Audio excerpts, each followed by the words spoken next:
നമസ്കാരം, ഞാൻ doctor Samson Samuel, consultant plastic surgeon, Travancore Medicity, Kollam.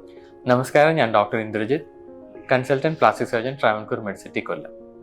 ഈയിടെ കൊല്ലത്ത് കൈപ്പത്തി വെട്ടിമാറ്റപ്പെട്ട യുവതിയുടെ ശസ്ത്രക്രിയ ട്രാവൻകൂർ മെഡിസിറ്റിയിലായിരുന്നു സംഭവിച്ചത്. അറ്റുപോയ കൈപ്പത്തിയുമായിട്ട് യുവതി ഒരു 9 മണിയായപ്പോഴത്തേക്കും ട്രാവൻകൂർ മെഡിസിറ്റിയിലെ എമർജൻസി ഡിപ്പാർട്ട്മെന്റിൽ എത്തി.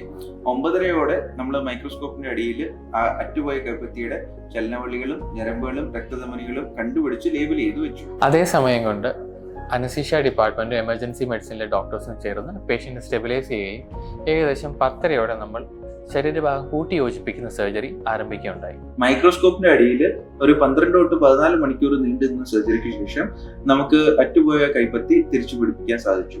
ഇപ്പൊ പേഷ്യന്റ് റിക്കവറിംഗ് ആണ്, സ്റ്റേബിൾ ആണ്. ഇത്തരം സിറ്റുവേഷനിൽ അറ്റുപോയ ശരീരഭാഗം പ്രിസർവ് ചെയ്യുന്ന രീതി ആൻഡ് അത് എത്ര പെട്ടെന്ന് നമുക്ക് മൈക്രോവാസ്കുലർ സർജിക്കൽ ഫെസിലിറ്റി ഉള്ള ഒരു സെന്ററിൽ കൊണ്ടുവരാൻ പറ്റുന്നതിൽ ഡിപ്പെൻഡ് ചെയ്തിരിക്കും എത്രത്തോളം സക്സസ്ഫുള്ളി നമുക്കിത് റീപ്ലാന്റ് ചെയ്യാൻ പറ്റുക എന്നുള്ളത്.